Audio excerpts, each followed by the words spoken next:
Hi, this is DK Marley, the Hisfic Chickie.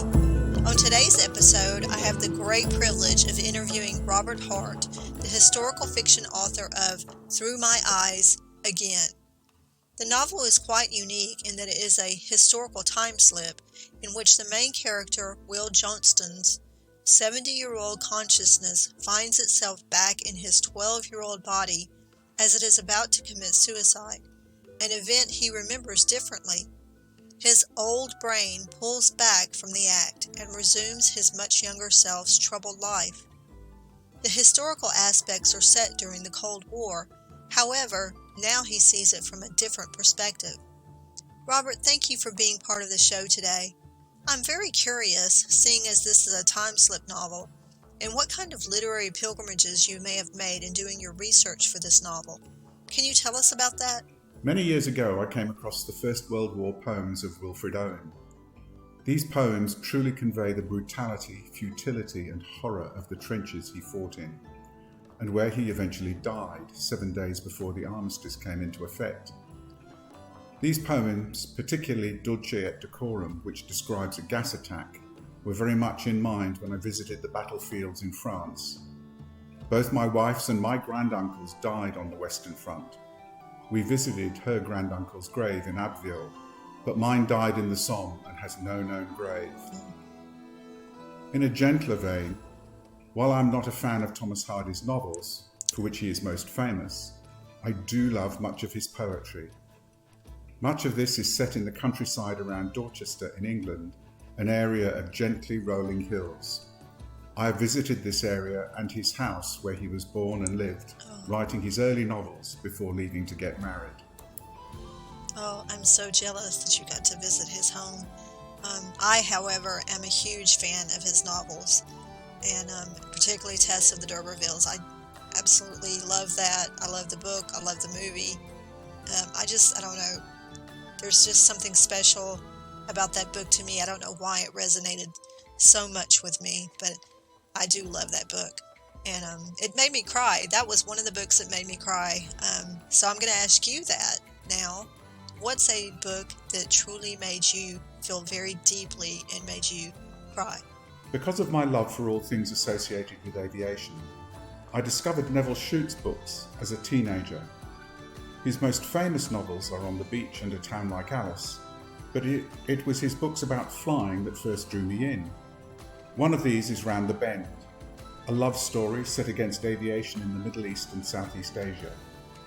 In the end, the lovers agreed to stay apart to honour the memory of the girl's brother. I wept salt tears at that ending. Since then, many other books have made me cry. Well, that's I'm going to have to put that one on my to-read list. I love the way you described it made you cry salt tears. That's really a beautiful description. Well, let me ask you this, because I know a lot of authors first starting out love to hear advice from authors that have a book published or are on their way on their writing career. So what do you think are some of the traps for an aspiring writer? Well, I'm sure I'm making most, if not all of them, plus a few extras.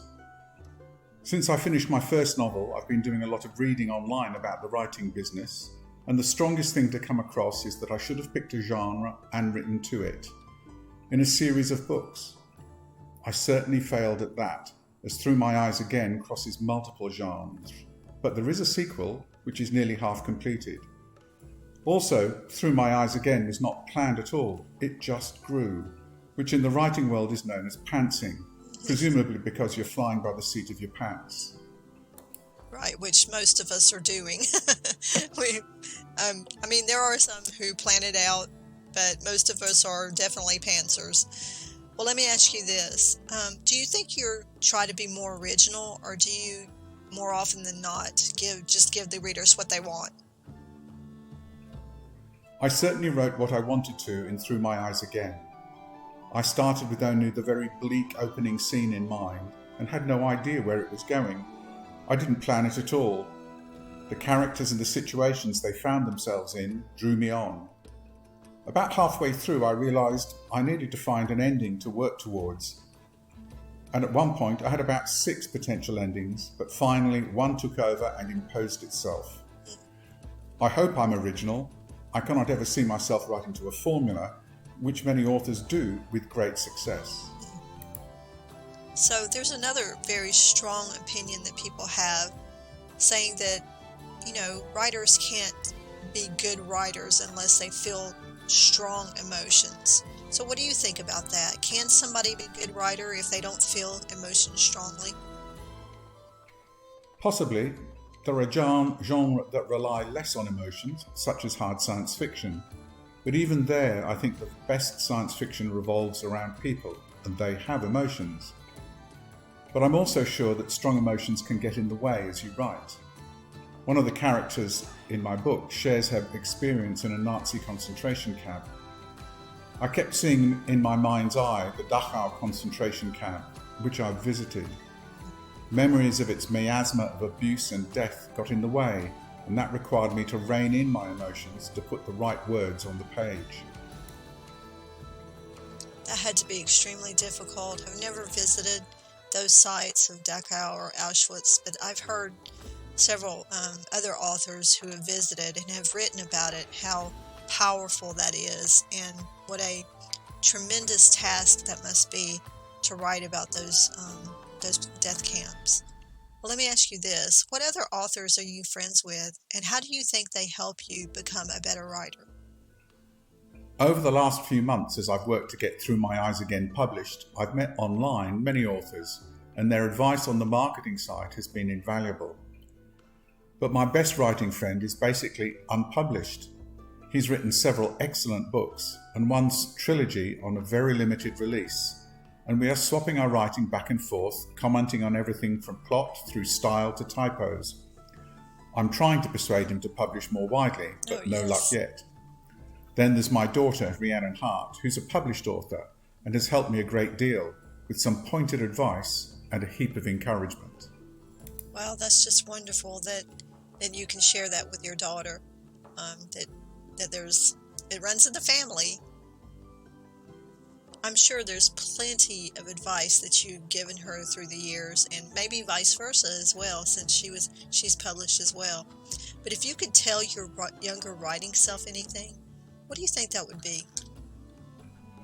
Keep going and finish it.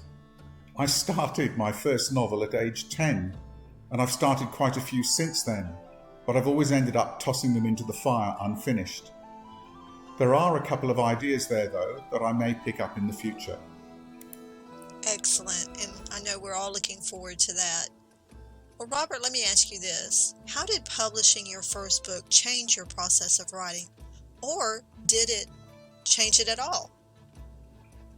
My second novel is planned, at least to some extent. It's a parallel sequel to my first novel.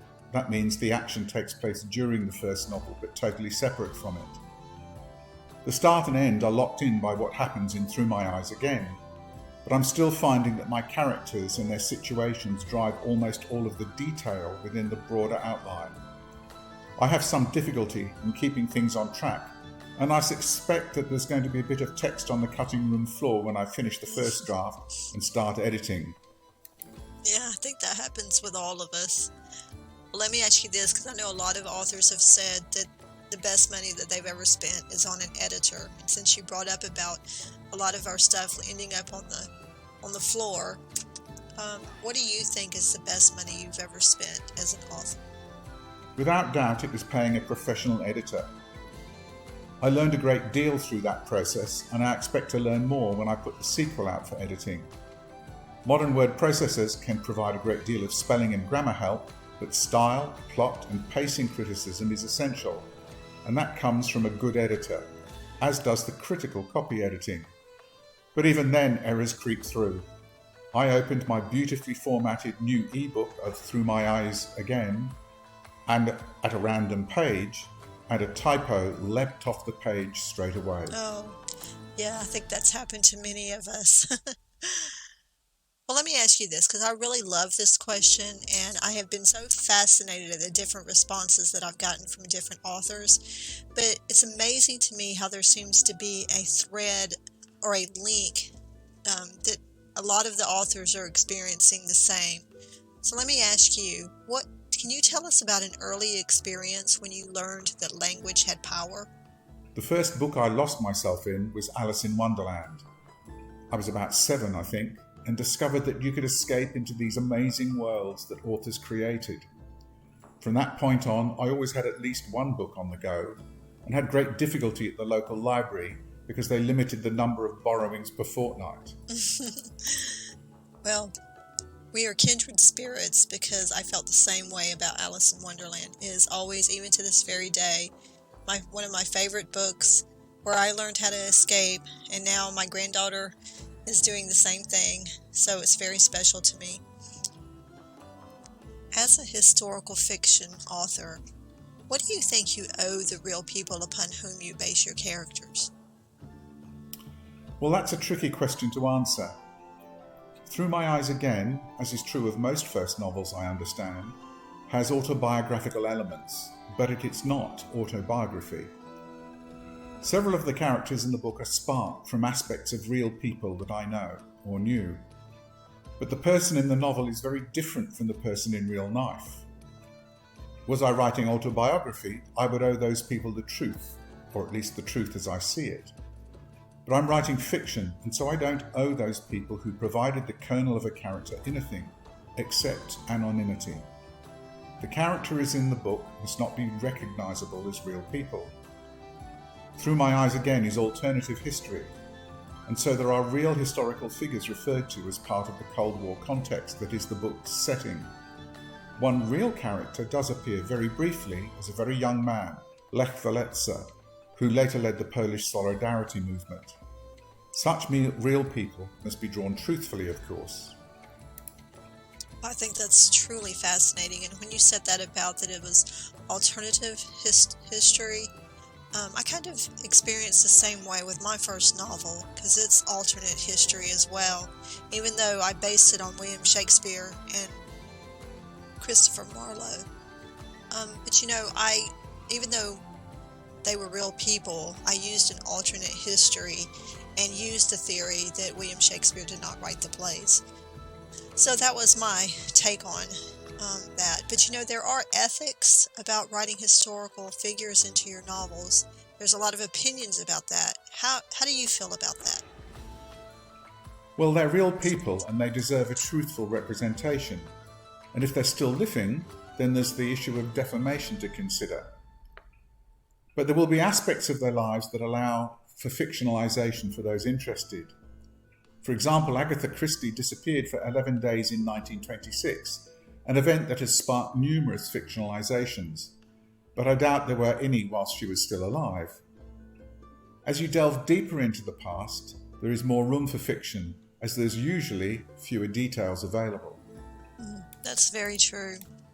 Well, let me kind of switch this up a little bit. I would love to know what literary success looks like to you. Goodness, I have no idea really. I'd like my books to engage readers, and the one measure of that I suppose is that people buy my books. But book sales are not what drive me to write. I think the driver is the delight I have from putting the right words on the page. Sometimes I get it right. And sometimes we get excellent reviews, don't we? Well, let me ask you that. Thinking about reviews, do you read all of your reviews, and how do you deal with the bad ones as well as the good ones? I read all my reviews, at least at the moment. My book has not been out for long, so that's possible. The public reviews have all been very good so far, and so they're easy to read, if slightly embarrassing. If I'm in touch with the reader, I'll write back and thank them for their review. I've had some negative feedback privately, and that was hard to read. It wasn't cruel, but the reader hadn't liked the book at all and felt that I had abused readers by leaving out some detail. They had a point, but one which I disagree with. I didn't engage. The point about detail is one which plagues every writer. You can't cover every little detail. But what you include and what you leave out is very difficult. There's a writing principle called Chekhov's gun that states irrelevancies should be eliminated and only relevant details included. Some authors follow that, but many, including me, do not. And I am one as well. I do not follow that. So, thinking about that, part of our artistic process, you said that you don't follow that. I don't follow that. What do you think is the most difficult part of your artistic process, especially when it comes to things like that people follow and some don't? What do you think is difficult for you? I think facing the blank page is very difficult. That can be at the point where you stop writing yesterday or at the start of a new chapter. Putting the words on paper for the first time is what I find hardest. It's strange. I'm much more creative when I come back to edit text I've already written. It's like things snap into focus. I've always reread from the start of the chapter I'm working on and the previous chapter when starting a new one to try and help propel me forward. Sometimes this helps, but usually putting the words down the first time remains a struggle. I have to agree with you on that part. Well, Robert, we're around to the part where people would love for you to tell them about your book and why you chose this topic. I have no idea why I chose this topic. It feels like it chose me. One evening I sat down and wrote the opening Bleak scene, and the whole book grew from there. It's about an old man, William Johnston, that suddenly finds himself back in his 12-year-old body. At first he thinks it's a dream or a nightmare, but it persists and he has to accept what he's experiencing as reality. William's family is dysfunctional, with a violent and abusive father, a bossy older sister, and a distant, compliant mother. Will realizes that the world he is in now is not the same as the one he lived through. He discovers his boyhood friend in this world is German, not English. That friend has an absent, problem father, but a warm and caring mother. There's also a dark secret that his friend accidentally or deliberately hints at. The background to the novel is a slightly different Cold War in Europe in the early 1960s. Through his friend, Will gets caught up in events at the edge of the Cold War and is used by the British security services without him realising it. There are several plot twists and some romance as well. The story is told in first person from Will's perspective, and the sequel picks up a part of the story that Will doesn't know. And I'm sure writing about this and writing about the things about the Cold War, there was probably some really difficult things. So what was the hardest scene for you to write? The hardest scene I've written is in a short story prequel to Through My Eyes Again, called Mrs. Henderson's Limp. This tells about a young woman, a special operations executive radio operator, parachuted into southern France in May 1944 to report on the movements of an SS Panzer division once the D-Day landings happen. As the division moves north after the landing on the 6th of June 1944, elements are involved in a pair of massacres. One well known, I had intended to use that one in my story, and one I'd never heard of before, which I chose for a variety of reasons. My character witnesses that massacre, and writing about the inhumane brutality she saw was extremely difficult. It had to be accurate. There are several eyewitnesses who have written accounts, or it would be a gross disservice to the victims and their families. But it had to centre on my character, what she saw, what she felt, and its effect on her. I wrote and rewrote that scene several times, and I'm still not sure that I've managed to put on paper what I can see in my mind. I think that's something that all of us struggle with, thinking that we can keep making it better. At some point we have to accept that the reader will get what we're trying to say. So this comes around to the research that you've done. What kind of research did you do for this book? And how long do you spend researching before beginning a book? It's very important to get the details right.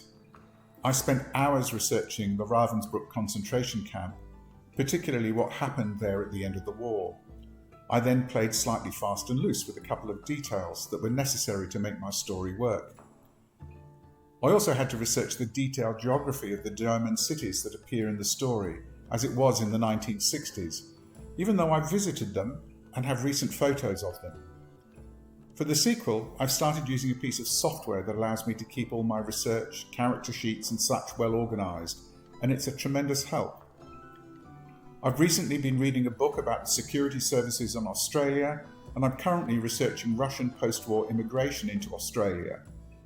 I spent hours researching passenger ships carrying migrants to Australia from England, and I recently found myself trying to find out if a particular sort of ice cream was available in Australia in the early 1960s. It was, but then I discovered that particular ice cream was not going to fit the story, and I had to use another one. Most of the detailed research I do doesn't appear in my writing at all. Perhaps some small detail makes it in, like the ice cream. Some of it goes into character sheets as backstory detail, but it all goes to building the world my characters live in and allows me to feel immersed in it as I write. And I'm sure the readers will definitely get the sense of the research that you did and the passion that you felt for getting the things right. Well, let me ask you this, Robert. How does your family feel about your writing, and do you have their support? My daughter is a published author, and she's been pushing me for years to actually finish a piece of my writing. She encouraged me through the first few chapters of Through My Eyes Again and kept in touch throughout the process. Some of the rest of my family have read what I've written and some not, but they're all supportive. That's wonderful that they are, and it's great that your daughter is an author as well, that y'all get to experience that together and kind of bounce things off of each other. Robert, we have enjoyed having you on the show so much today, and I love ending out with this question for the authors that I interview. What is your favorite quote, and how does it tell something about you? I'm an avid reader and have been lucky enough to have read and studied a great deal of English and some French, German and Latin literature. In Arthur Miller's play, The Crucible, about the Salem witch trials in the late 17th century, the protagonist John Proctor is facing hanging if he doesn't confess. He refuses, as that confession would not be true, explaining to a friend, "It speaks deceit, and I am honest." I came across the play as a teenager, and that line has stayed with me. I suppose it's a strange quote for a fiction author, for what I write is clearly not the truth. But I hope it's truthful in the sense that it is real within the world that I have created. That's a beautiful quote to end this interview with, and we are sure that that will come across in your books, The Truth of Robert Hart. And by the way, I must say, I have truly enjoyed your interview today. You have the most eloquent voice on recording, and if you've ever toyed with the idea of becoming a narrator for audiobooks, I would love to talk to you about my next book. Anyway, thank you again for being on the show, and to all my listeners out there, if you'd like to purchase one of Robert's books, you can go to my blog and find the link, or you can go to Amazon.com and search for Robert Hart. His book is Through My Eyes Again. Thank you again, and I'll see you next time. This is D.K. Marley, the Hisfic Chickie. Thanks for listening to the show.